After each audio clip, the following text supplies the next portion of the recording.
once again for our insurance tip of the day. The one and only Sonia Edwards. Should I describe you? Go ahead. She's mad at me. Well, you're trying to help, and you pulled her hair while you were trying to help. No, I wasn't. I asked it. So she has a costume on. Yes. You want to say what it is? Yeah, I'm a witch. I'm a purple witch. We're having a costume contest at Not Brian going Insurance there. today.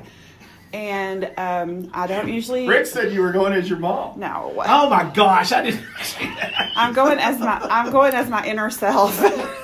But I don't wear costumes, and I can't make the wig work, and I shouldn't. Anyway, that's all right. Calm down. It's okay. The motor's running. I know. Calm down. She does look frustrated with that wig. She really... I'm gonna fix it. We'll It's give just- it a chance here. It's really cool. It's purple. It is cool. Yeah, but As soon anyway, as I get a chance here, I'll fix it. Just chill out. Yeah. I'm just going for the contest, and I'm putting my regular clothes on, going back to normal. Normal. What exactly is normal? Not wearing a costume. What do you think? What do you think? Brad's going at? I don't know. He could go either way. He could come in with no costume, or he could have the most outlandish thing. There's no telling. See what I did? I like that. You like that? I like that. Yeah, that's pretty funny. Yeah. Stacy got me this. Last year, I had a shirt on that said, "A girl has no costume." It's a Game of Thrones thing. Uh-huh. And it came up on my time hop today, and I was like, man, I should have just done that again. Just it would have been much simpler. Much simpler, because there's glitter all over the bathroom, by the way. Oh, great. I like it. I Well, think thanks. it's great. Thanks. I think it's going to be a lot of fun. I think you may even win today. I don't know about that, but I just wanted to participate. All I can picture is that Notch is going to be rolling around in it, covered in glitter, Yeah. running around. Yeah, she might be. She was kind of hiding from me this morning. So I don't know how y'all can take me serious about insurance today, but we'll give it a shot. How's that sound? Sound like a deal. We talked about safety at Halloween last week. Right. But today we're going to talk about something that scares me way more than Halloween, and that is cyber liability exposures. I've talked about it before, and I'm talking. This is for a business, and what we think of most of the time when we think of cyber liability is whenever a business takes credit cards, maybe a retail business, and then their data is compromised, and so they have to notify all of the people that use their credit card in that business that, our data has been compromised. Somebody may have your credit card.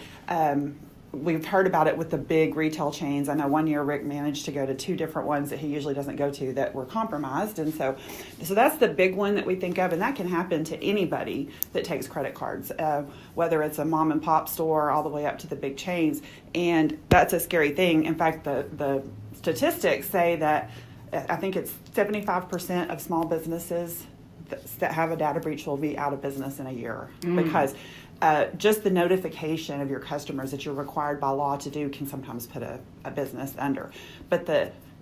So that's a huge one. But the 2 things that are the most popular right now, I hate to use the word popular, the most common is whenever this wig and all this stuff, I can't even think of the word for it. We were talking about it the other day, where they take your data and they hold it for ransom.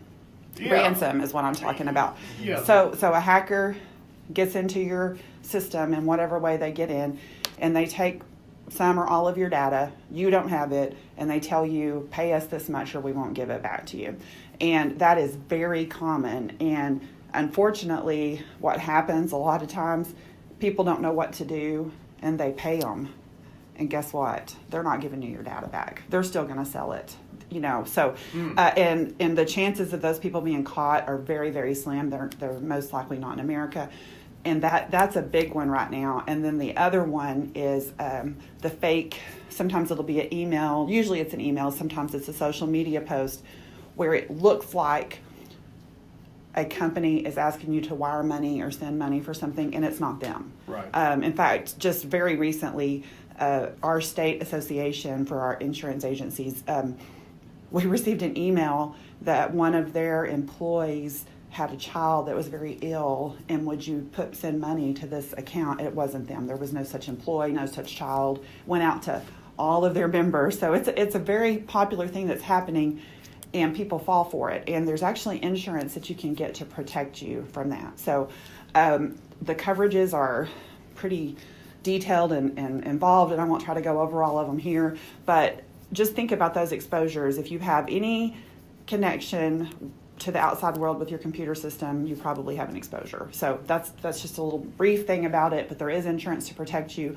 And even more important, I think, than the insurance to protect you is the advice that the insurance company can give you, so either you won't get in one of those situations, or if you do, they can tell you what to do and help you through it, and it won't be as costly.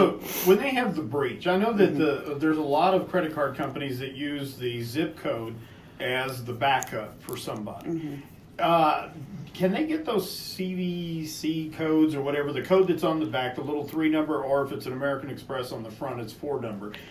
Is that what they're getting along with the information? I don't honestly know what all they're getting. I just know that we've seen it with the bank. We've seen it with the retail stores. They're getting some kind of data that they can sell. I don't know. I don't know. Whatever it is, it's a good enough usable. Combination that it's usable. It's usable. Yeah. I know one of the big things is getting your Social Security number. That's another one. When they get that number, they can set up your identity and clone and things like that. Yeah. That is one of the big things, because when you go into apply for a credit card or something, or a debit card or something like that, that's your thumbprint. Right. And that is one of the big things they get a hold of. And I'm hoping, as the criminals get smarter, obviously the industries that use this information, the credit card, the retail companies, they're going to get smarter too. But there's always, you need to do everything you can to protect yourself, to protect your customers' information, but then just, have the protection in case it does happen. So y'all do offer that type of protection? We do. And there's a lot of companies that offer it.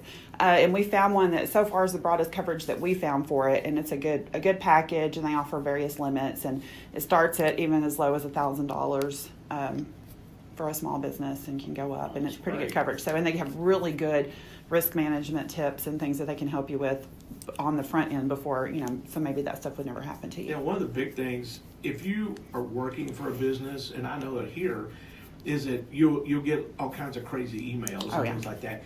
If you have the least bit of, I don't know about this, don't click on it. Yeah. Oh, exactly. And don't get suckered into it, because they're using really neat catchphrases that you think it's coming. Like, for instance, it could be something, hey, Tim, I got an idea on something. Right. And, I guess that's from Rick, if it comes in, because they're getting into the systems and getting other email addresses that are real close, and then fire them up. Look how they're doing with the telephones, where they're using area codes. Local numbers. And local numbers, exactly. And I know that some, when it first happens, you think it's a coincidence, but then it's not. Yesterday, a friend and I were talking about a comedian that we'd like to see. 30 seconds later, I get an email that this comedian, the same comedian, is going to be at this certain place. And I was like, yeah. I mean, I know, they do, and so things like that. It's probably not a coincidence. Just be careful. Try not, if you did click on it, be honest with your IT person and just tell them you did, because they probably know you did anyway. I mean, everybody makes mistakes, but try your best to think about it. And I know I get literally hundreds of emails a day, and it's very easy. But of course, when you get that many, you're going to pick out the stuff that looks real to look at. But the main thing is just be careful. Be careful. And please, like I say, if you're not sure about something, it doesn't have to say, hey, what do you, ask somebody else, hey, what do you think about this? Or something like and that. like I said, be honest. If you did make a mistake, even if somebody sent you a deal about ransomware, be honest. Let your people know. It happens to people. It's nothing to be embarrassed about. The sooner that people that can help you know everything that happened, the better they can probably help you with it. And the folks would appreciate it. I just recently got an email from somebody that said, don't open this email. If it comes from me, it was this. I'm just giving you a heads up. So just watch that stuff. All right. Well, if you have questions, give us a call at 940-549-2525. You can come see us, second floor Sierra Bank Building. If you come today, you might see some crazy people in costumes. Or visit us at www.bryanins.com. By the way, Sonia's got the coolest broom I've ever seen. Thanks.